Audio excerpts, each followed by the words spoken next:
All right, welcome back. In case you're just joining us, it's still the Money Show, Nigeria's #1 financial newsroom, where we'll give you detailed information about not just what's happening on the economy. We'll keep a tab on everything happening and, of course, telling you how your money can work for you. Bringing guests here with expertise in finance, investment, as well as business. Today, we're doing it again, India-Africa Forum. It's our topic for today. President Muhammadu Buhari perhaps should be on his way back to Nigeria. India is many hours apart from us. Chika Moses is joining me here to look at this topic. He's our policy analyst on the show. Welcome to the show. Thank you for joining us again today. Thanks, Nancy. Where have you been? I've been in Nigeria. I know you've been in Nigeria. What's been happening? Tell me what's been happening to you. Everything. You're thinking about it. No. We're in a new era yes. of governance, and then we also have a new government. So we're watching. I think the last few weeks we've been looking at the screening of would-be ministers, already ministers, depends on the portfolio that the president assigned to them. But so far, so good. And again, I was part of the launch of the Sustainable Development Goals. And after that, I went for the training on climate change by Vice President Al Gore in Miami. So it's been nice. The former Vice President Al Gore, the United States, Yeah, in Miami. So it's been okay. Came back, and then we had the Model UN conference. So been very busy. So you've been busy? Oh, yeah, sure. Climate change is a different ball game. I will look at it, on an entire edition of the program, especially as we approach December. Yep. When you have the COP21. Yeah, the COP21. In Paris, yeah. And beginning to be very controversial, but I don't want to go into that. That's not the topic for today. Well, you can't run away from doing that since you're looking at India. Yes. And then you're looking at the energy security. But we're also looking at clean energy. Okay, let's start off. India-Africa Forum, an analysis of it. Since 2008, I think this is the second meeting of India and Africa. Of course, India is a country of its own, Africa as a continent, and if you take a look at the two partners, because I don't know how to say it now, country and continent, you have a population of over 2 billion between those two. Of what importance is this partnership? Because we saw around 40 African leaders going for the meeting, though we have around 54 African nations, but 40 African nations went. That shows the importance. They actually were there. Of what importance is this partnership between Africa and India? Well, thank you, Nancy. Number one, India is a very important country in the Committee of Nations. When you look at the purchasing power of their GDP, they are the third largest economy in the world, about $8 trillion. By 2050, India and China would have dominance in the supply of manufactured goods and services. They're doing pretty well in the telecom industry. But again, if you also begin to look at it, that the India-Africa Forum is a very important arena, looking at the population of. I've always, even in Miami, I did mention to a good number of countries, when they look at us, they bring us together as if Africa is a country. No, Africa is a continent of 54 countries, with other little French colonies and British colonies that are still there, Reunion and others. Now, if you're looking at the official African countries, 54 countries, with an aggregate population of about 1.1 billion people. India has 1.2 billion. So if you look at this, you almost have 2.3, 2.4. Billion. But again, that also gives you 1/3 of the global population. So if India and Africa actually come together to look at what happens, you're looking at COP. Part of the things that actually was discussed at this year's summit was to have a common future and position in Paris, because what everyone is looking at the United Nations Framework Convention on Climate Change is actually how to reduce the global warming below 2 degrees centigrade. That's the campaign now, 2 degrees centigrade. 2 degrees centigrade. And again, if you look at it, if you zero in and you look at Nigeria as a country, our relationship, because Nigeria actually, India is, for Africa, Nigeria is their largest trading partner. But unfortunately, that relationship is zeroed on one commodity, oil. Good. Yeah. So if you look at it, now everyone is looking at clean energy. Clean this, clean that. Are we really going to get the best? But that's not what we're going to talk about at this time. All in all, it's a very important summit because, again, African countries have a lot to learn from India. In 1991, when President Babangida, military head of state, was in power, there were so much of economic reforms that he actually brought in. That was also the same time that PVM Rao, then Prime Minister of India, came up with those market-based reforms that indeed had seen India where it is today. So if you look at 1991 till date, what India is enjoying is actually what we've actually lost because we were so much in a hurry. We never saw any sense in a long-term plan, again, as President Babangida then brought into. So we have a lot as African countries to learn from India. Don't also forget that you've had the China-African Summit, you've had the American-African Summit, but again, I think India is still being classified as a developing country. But again, we all know that India is a developed country. Even just like China still classifies, classifies itself as a developing country. Please don't call us developed country. We are still developing. We are part of BRICS. Politically. But they are the second largest economy in the world. Yes. Prime Minister Narendra Modi did say that during this forum that India and Africa are the two bright spots for the global economy. Do you agree with him? No, I do agree. On what basis? I do agree. Well, if you look at the labor force, a country that has 1.2 billion, and it's also projected that in 2050, the population of Nigeria will be about 399 million.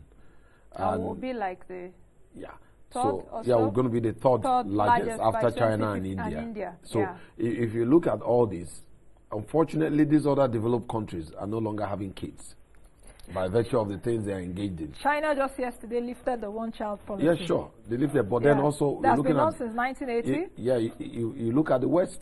So we are the beautiful bride. If you notice what happens, the refugees that indeed Germany, for example, allowed in, they never allowed those guys in because they love them so much, the guys from Syria. They were looking at their workforce. And if you also notice now where a man is getting close to a man, a woman is getting close to a woman, and whatever happens, except where you have any artificial whatever. But we are here, we still have a population that could really drive our economy. So we have demographic advantage. Advantage, thank you. Population advantage. If you're looking at demography, yes, I think that's the best word to use. So if you put in these two, sometimes I'm beginning to look at when I want to just feature a country and a continent. I'm a bit, much as I like India, but I don't want to be looking at I want to be looking at Indo-Nigeria than Indo-Africa, because it's sometimes frightening when you want to classify Africa as a country, because that's actually why we've had problems. Even when you travel as Nancy, what's happening in Sudan? Have you guys sorted your problems? Because you've already classified us as a country instead of a continent.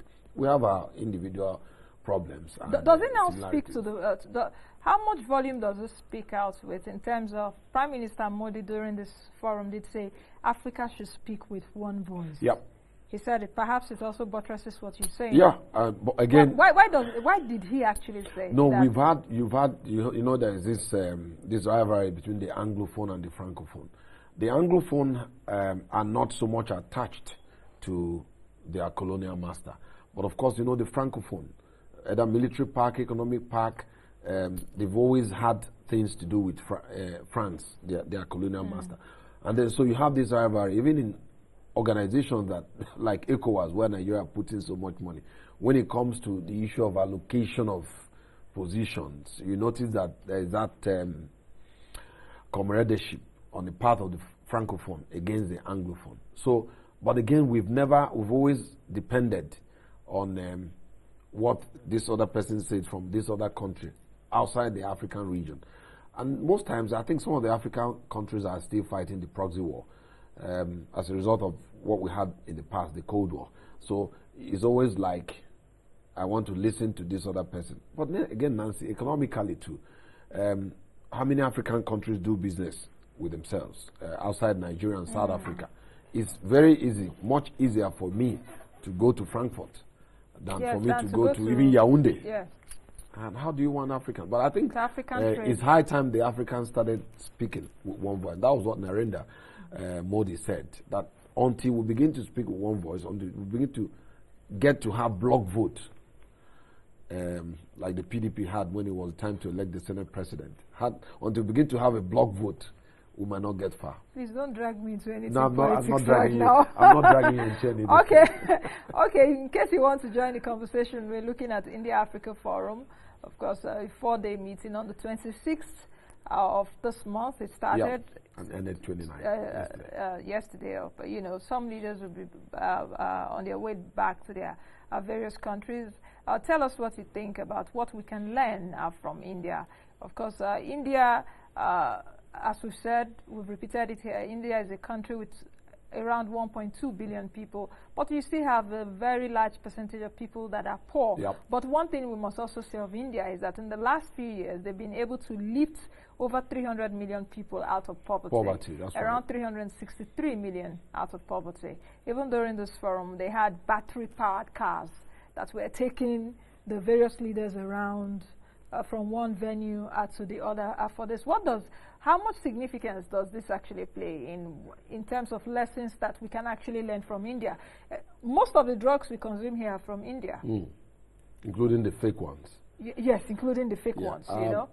Now you've brought it down to the level bringing of it to Naira and Kobo and Kobo, and then Nigeria and India. I'm more comfortable with Nigeria and India. I don't know why you're running from Africa. I will take you back. No, why I'm running from Africa is that Africa is Africa is like if you're looking at America. Yes, but we can actually break it down. If you're looking at Europe. Yeah, but we can actually break it down in the sense that India is also Africa's trading partner. Yeah, sure. India takes crude from Nigeria, for example, take precious stones from other parts of Africa. I don't have a problem and with all that. So I will still drag you back. I don't have a problem comment with that. on Nigeria. On Nigeria, I think I would have also expected the president to be. I don't know if Dr. Ori, is it Ori of NAFDAC? Dr. Paul Ohi. Paul Ohi, okay. He didn't go with him. It would have been nice if it, because in the last few years we've seen the good work in terms of trying to get agreements between the two countries on the provision, because you know India is doing pretty well in the pharmaceutical industries in Nigeria. So I think it would have been pretty nice to have gone with him to buttress and again to strengthen whatever pact that Nigeria and India may have had in the past. You rightly pointed out about the pharmaceutical and the drugs that are being consumed in the country. Quite a number of them are from India, and that's why I also mentioned both the good and the bad ones. So the president going there also, if we had someone from Ministry of Health or someone from NAFDAC, it would have also been very nice. Again, India, you have so many Indian countries here. Indian companies. Companies. Sorry about that. Over 100 Indian companies, and they are doing pretty well. Of course, we can't forget Bharti Airtel, nor the Stallion Group, or even those handling their larger steel company. We want to see a kind of reciprocity for me, also on Nigerian companies. Let's move from oil, because you mentioned that you have the battery cars that indeed powered, the battery powered cars, which means they're also looking at clean energy. Then what happens to our oil? Which means that any moment from now, it's going to drop. It will have less significance. Of course, it's going to drop, because if India is only interested, if you look at it in 2014, the value of our export to India was about $15.6 billion. But again, India also exported close to $2.2 billion. So, which is almost 5% or 5 times less than what China actually did. So we must also begin to look at India, and India as a country and Nigeria country having a kind of relationship where other sectors of the economy will benefit outside the oil or the petroleum sector. What does it actually say of India? Because some people have said, why should India engage Africa for example, that India has its own problems. I listened to, in the last few days, I listened to some analysts did say that, come on, India, let's fix our problems first before we begin to lend the helping hand outside. You know, what does he actually say? No, I think if they are saying that, they're not looking at it. India is also trying to reposition itself. Look at it, the UN Security Council permanent seat. India is also working with African countries because India is interested in having a permanent seat. Of course, India is a superpower. In terms of the nuclear power, everyone knows that India has the capacity. India also, as a Commonwealth country, where we've had that support and solidarity among those countries that have been under then the British crown or queen or king. But what we are looking at is that India also wants to reposition itself ahead of what is going to come. Do you think Africa is an important continent for India to do so many things with? Do you think that India is trying to reposition itself, bearing in mind the weight that China has? Well, of course, Africa? Of course. That's an origin. You're right, Nancy. Oh, okay. Because if you take a look at even the trade relationship between China and Africa, for example, over $200 billion. Yes. Meanwhile, India is just around $72 billion, hovering around that. So do you think that India is trying to say, guys, we're also here, we are also an Asian power, even bearing in mind that geographically, India is even closer to Africa than China or other Asian nations? Nancy, you've said it and you've answered the question. It's not only India, Japan is also interested. United States have indeed come back again to think of the stereotype they've had on Africa, and because of the mistake they made in the past that allowed China to get into Africa. But I think India and African countries do have so much in common. And that was why Narendra Modi looked at it as an emotional relationship outside a strategic relationship. So I'll be more comfortable to have African countries do business with India. Why? Is it because we have a lot of Indians in Africa a lot of Africans that have Indian heritage? Yeah, Indian heritage, and then there are a lot of them in South Africa. Well, you've had, but even South Africa, we're looking at Africa, no longer Nigeria now, because you've taken me outside my country, Nigeria. So you want me to now. So if you look at it, Nancy, you would have seen that a number of African countries have had one thing or the other to do with India in the past. And again, if you're looking at democracy, you can't say China is a role model to Africans when it comes to democracy. But India has the most populous democracy in the world. Since 1947, after their independence, India has maintained, even they also have the third largest army in the world, but you've never had any military coup. I heard they're very, very good in doing bullets, all those so you see, they have, is also, if you're looking at democracy for the African countries, plus or minus the issue of human rights, you should also look at India. So, because, and again, India is also a multi-ethnic, multi-religious nation. How many religions? Judaism, Sikhism, Hindu, Shinto, whichever religion, Jainism, Islam, Christianity, they're there. But they still have moved, much as you also have the caste system that is working in India and all this other poverty. But I think Africans have a lot to learn from India.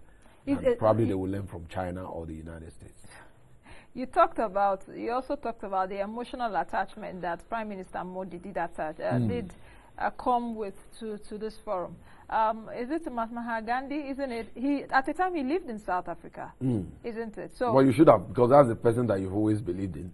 Be the change. Of course, the proponent of Be the Change. Of course, there's Gandhi. No way Nancy will end her program without saying Be the Change. Yeah, because, now you brought it down to Nigeria. Yeah, because he was an epitome of change, and he brought in the non-violent style of revolution. So, talking about around 2.7 million people that have Indian heritage in Africa, does that actually now speak volume on how we'll be looking at India moving forward? You know? Well, of course, by virtue of what other countries are doing, again, back to the US, where you have this idea of what do you call it again? The visa lottery, where you're now beginning to have, when we do well, they remember that is an American. But when you don't do anything good, you say, oh, Nigerian American. No longer they are now bringing it down to individual countries. But again, that also with the population of Indian Africans or African Indians, it's really helping. But again, it's far beyond the strategic relationship. That's just what I have to say. It's also looking at, we have a lot to learn from each other. And India has always looked at Africa and said, look, I have a lot to learn from you. You have a lot to learn from us.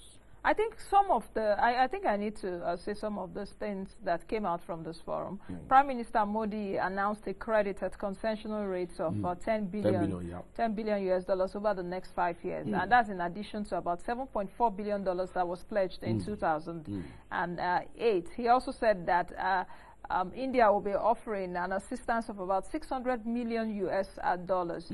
Don't forget also that it would include an India-Africa Development Fund of 100 million US dollars.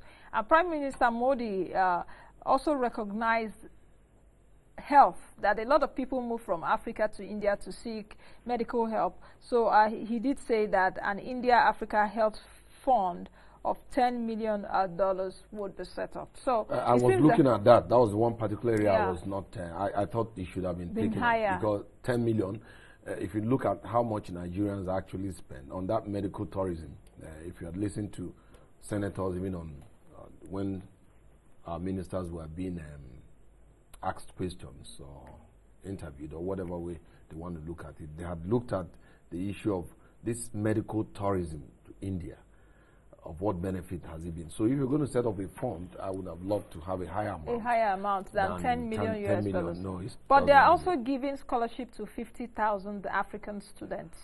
That also came out in this forum. I also would like a situation where there was also another issue. And he called them, I think, the new links between Africa and India. Much as we're looking at this area, there are some salient features that we also African leaders should have brought up. The issue of the rise of xenophobic citations and then attacks on foreigners. If you notice, 2014 wasn't very good when when a minister in Delhi, a Delhi minister more or less tried to have some anti-African raids.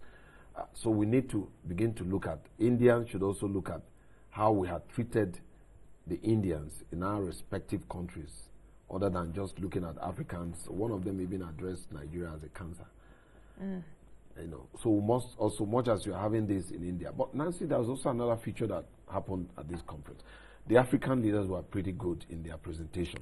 They moved from... I was coming to that, They moved from, we want this, we want that. Yeah. But they were looking at how do we cooperate in areas of anti-terrorism, because again, looked at the expertise, and then how do we build the capacity of the Africans in areas of defense, and then the anti-piracy operations, which was pretty good. All of them, the 12 of them that had meetings, Uhuru Kenyatta, President Buhari, Omar Bongo, all of them, everyone was looking at. Even President Mugabe, the 91-year-old president of Zimbabwe, did also make a fiery speech about 30 minutes. African Union. Yes, so he's the chairman of African Union. So you don't have to remove that from here. No, he's the chairman of African Union. He did speak for about 30 minutes. He talked about the colonialism. He talked about the fights and all of that. So you're saying that the African leaders that went the African leaders were pretty also good. The session that I watched, I saw a new Africa where we're saying, yes, we can do some of these things our own, but let's see how we'll build our capacity. Let's see how we'll learn from those that have actually had successes in those areas. I think that's what they did. Because in the past, all you'd have said, come and help us, we have this, we have this. Come and give us aid. And give us aid. And then, but there's no money anywhere. But what they are now, the African countries are saying, look, you've been successful in this area, you've been successful in that area, you've done this, how do we learn from you? And again, the president also spoke pretty well. Yeah, I was coming to that, President Muhammadu. How would you assess his? He spoke. He also met with Indian companies over there. Met with Nigerians residing in India. And he also said something that I liked, and the issue of corruption. Don't also remove it from some of those Indian companies in Nigeria that they have aided and abetted corruption in this country. So he's made it known to them that it's not going to be business as usual. that we want a situation, much as you are fighting corruption, you notice also that the issue of corruption, as we've said, much as I'm not happy with the way a political party had used corruption is an everybody's affair. It's not just for one political party. It's because once you don't have corruption, you have enough money to do so many things. So he's made it known to them that, look, we're willing to do business with you, but again, the anti-corruption stand of the government will also affect everybody. So it's a good statement. And also, for me, I would have expected on his part to have gone there with a minister or ministers. Designate, particularly industries and health. Because from what I have seen... Perhaps that explains why he took the governor of Delta State. Well, the governor of Delta State, and governor of medical Kano State. Background, yeah. Yes. Oh, yeah. Well, let's see how it goes. But then, from what I have seen of the ministerial nominees and the way they answered question brilliantly, I'm not sure Nancy will have noisemakers in those ministers, because they are very intelligent people, and I do hope that at the end of the day, we're going to get the best out of them. So I would have loved a situation where the president, he knows where he's going to put all of them. Before he brought them to the Senate, the president would have known, you're going to be here, you're going to be here. I would have expected that he takes, or he had taken any one or two or three of those people, because we need to start, much as now that we have, but there's also something happened in 2007. The declaration of strategic partnership that India signed with Nigeria. It's also something we'll now have to go back so that we'll prepare ourselves for the next summit. And I also look forward to Nigeria having Nigeria-Indian summit hosted in Abuja. So that let's now begin to look at, with all the Indian companies. The tangibles, be able to... Yes, and now look at them. So now the president has a lot of work to do. Like I said, I believe by next week we would have had the constitution and assignment of positions of the ministers. Then we need to have all this will now begin to work. I think that will also be an assignment, especially it comes to the place that our high commissions abroad. Yep. What are their responsibilities? It should just be, it should be more than political, or you want to have an influence, or you want to have a presence in a country, but our diplomacy should be now about economic diplomacy, because if you take a look at other Western nations, that's the way they're looking at it. I think we move from Africa then as a centerpiece of our foreign policy to what you call the economic diplomacy, because it's very, very important at this point in time. And again, it's also very important that we have, when you have an ambassador from a Commonwealth country posted to another Commonwealth country, is addressed as a High Commissioner, which Nancy is now a guru in actually getting the right designation. I think I've seen some of our government officials make that mistake. You have a High Commissioner in India, because Nigeria and India are Commonwealth countries. Not when you say Nigerian ambassador. We don't have anything like that. We have Nigerian High Commissioner. Now, if you have a High Commissioner that is very strong, thank you, Nancy. If we have a High Commissioner that is very strong in India, particularly, we shouldn't be having political appointees serve as High Commissioner in those strategic countries. We need to get career diplomats who may have been trained to areas of economic diplomacy, whatever thing that will benefit us. Because right now, we need as much as those benefits than before. I cannot end the show without talking about the way Indian businesses are being perceived in Nigeria, especially for Nigerians that work with Indian companies. I hear a lot of things that Indian companies don't treat Nigerians well that are working there. I'm just speaking the minds of people. What do you've heard that before, Nancy, isn't it? You've heard that before. Nancy, let me tell you. Anybody who knows me, they don't pay them well. Anyone who knows me, there's something I have said. There's something I have said to everyone, and I will say it again. I've said it on this show before. No one makes you inferior without your consent.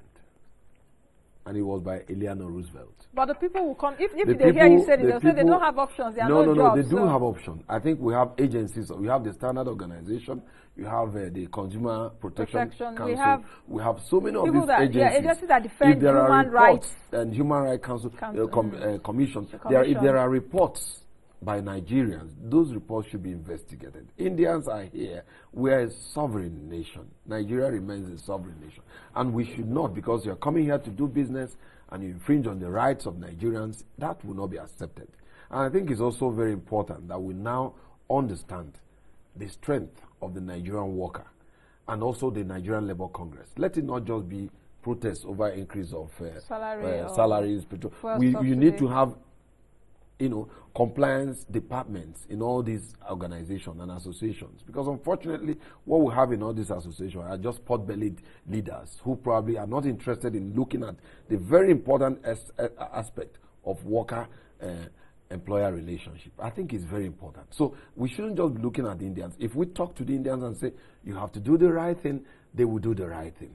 And we have How do you agencies think we should be able to do that, especially for those listening or watching the program right Nancy, now? Because that is one rhetoric that I continue to hear. It's not only the Indians. Yes, you also have the Chinese. The Chinese are also... You have a system where they don't just like, even when they report, I think also agencies of government, when you talk of the security agencies, the police should also be up and doing. Of course, we have a wonderful Inspector General of Police in the person of Solomon Arasi.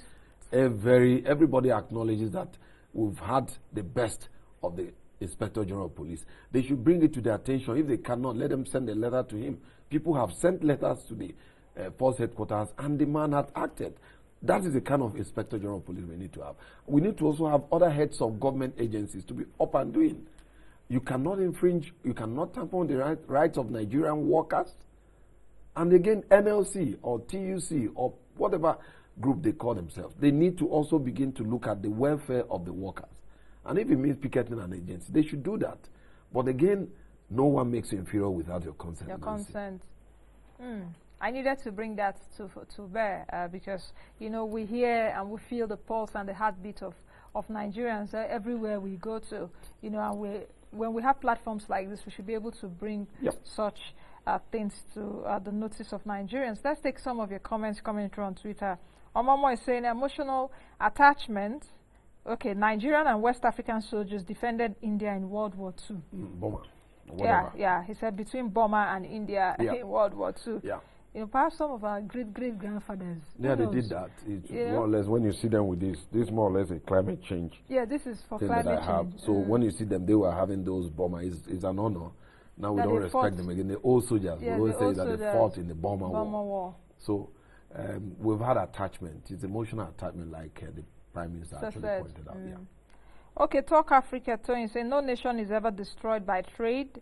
If the president has convened an economic think tank, let's have their solutions. Pastor Prince is saying, Nancy, our economy will go bad until we go back and tap from our God-endowed natural resources. Okay, these are some of the comments. Well, we need to begin to look at the other side of the energy, because this is one thing I expect the government to do, begin to now look at, because India definitely, they've just given you a signal that they have also introduced other sources of energy generation, the batteries, the solar, whichever way. Nigeria should also begin to look beyond oil. One, we've not even gotten power yet from the primary source. And when they get to, we need to do that. If you look at the 17 Sustainable Development Goals and the 169 targets, clean energy, climate action, and then responsible consumption and production patterns. Those are features that are there, and we must, as a nation, work towards that. Okay. All right. Many thanks for coming on today's edition. Thank you, Nancy. As always, I enjoy watching and being part of the Money Show. Thank you very much. I wish you a lovely weekend. Thank you. All right, that's the much we can take on today's edition of the program. We've been looking at India-Africa Forum. We've tried as much as possible to give you an analysis, give you some kind of tangibles from the forum. I did say earlier on that Prime Minister Modi has promised $10 billion over the next 5 years to Africa, and an Indian-African Development Health Fund has been set up. So perhaps we'll see how this goes. President Buhari will be coming back later today, hopefully, so we'll begin to see some tangibles even from these foreign trips. He's gone to the United States. He's also gone to India. Thank you all for your tweets and for your messages. Be the best you can be. And, of course, be the change you want to see. Just like I always say, the man in the mirror is even yourself. So the change should also start from you. Have a lovely weekend, everyone. I am Nancy. God bless Nigeria. Bye for now.